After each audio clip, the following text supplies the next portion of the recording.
The White House is now on TikTok.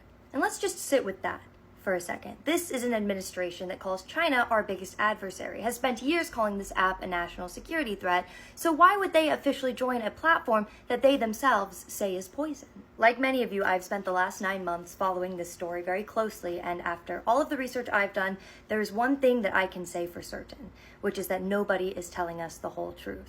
But they have left behind clues, and when you look at those, a terrifying picture starts to form, and I want to connect some of those dots for you now. We've been fed a very simple story here, that there are one of two options that are going to happen. Either A, TikTok gets sold to an American buyer, American company, or B, it gets banned. And this fantasy, I believe, was designed to make us stop asking questions. First of all, a sale is impossible. China's government would never allow ByteDance to sell its algorithm. This is not a piece of software. This is a crown jewel to China. This would be akin to selling, I don't know, Coca-Cola's secret recipe or the blueprints to building a stealth fighter jet. Like, it is not for sale.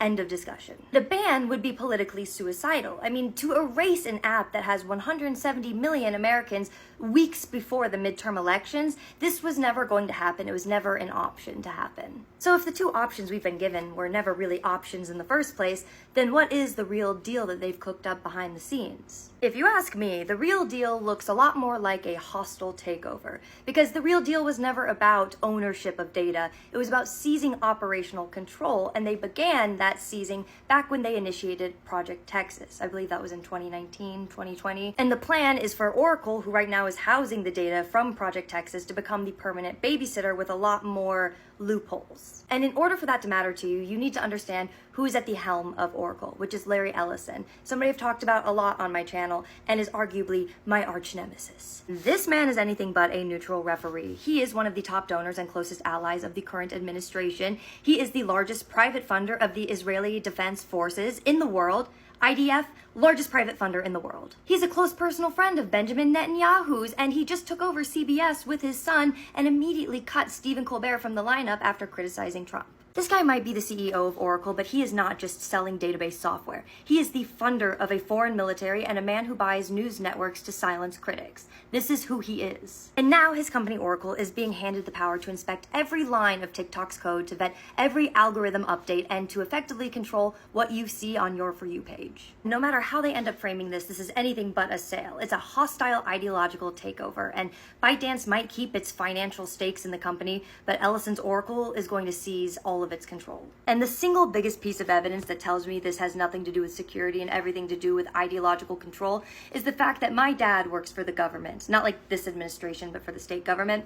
And as of right now, TikTok is still banned from his phone. He's told that TikTok is still not safe and the ban is still active on his government-issued phone. It does not exist in the App Store for him to download. And why is that? Well, because the threat was never actually the app itself. It was who controls it. And the White House is confident that their guy now controls the narrative. So for them, it's a safe space. But for regular government employees or for everyone else who is told to abide by these rules, well, the rules still apply. The platform hasn't been secured by anybody. It's been weaponized by the White House. This coincides with the community guidelines updates that I made in one of my last videos. You know, how will content about the US military aid or the war in Gaza or campus protests, how is that going to be handled under the new rule against undermining trust in official institutions? When the kill switch is flipped during times of unrest, whose definition of unrest are they going to use? These new guidelines already target unedited media from civic events. Whose narrative is that going to protect? What does unedited media even mean? This isn't abstract either. It's about a platform that is central to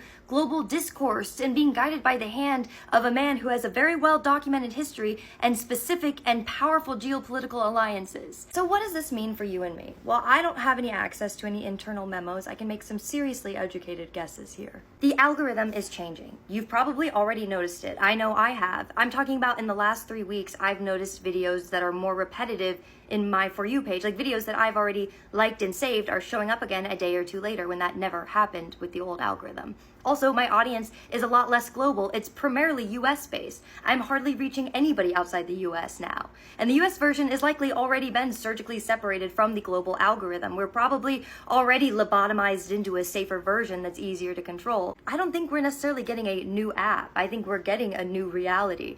It's not that we're gonna have to download a new app that's called TikTok US or anything like that. I just think that the app that we do have is being fundamentally altered from the inside out. Look at the global policy changes. I mean, the soul of the platform is being replaced. They've traded the risk of foreign manipulation for the certainty of domestic control. The White House has joined TikTok because they know that they've won. So start following your favorite creators off this app. I've put a link tree in my bio for my Substack and for my YouTube channel, both of which I'm going to be a lot better about posting on, because the independent and organic space that we've built here is being turned into something else entirely. The Americanization of TikTok looks a whole lot more like the ideological alignment of TikTok.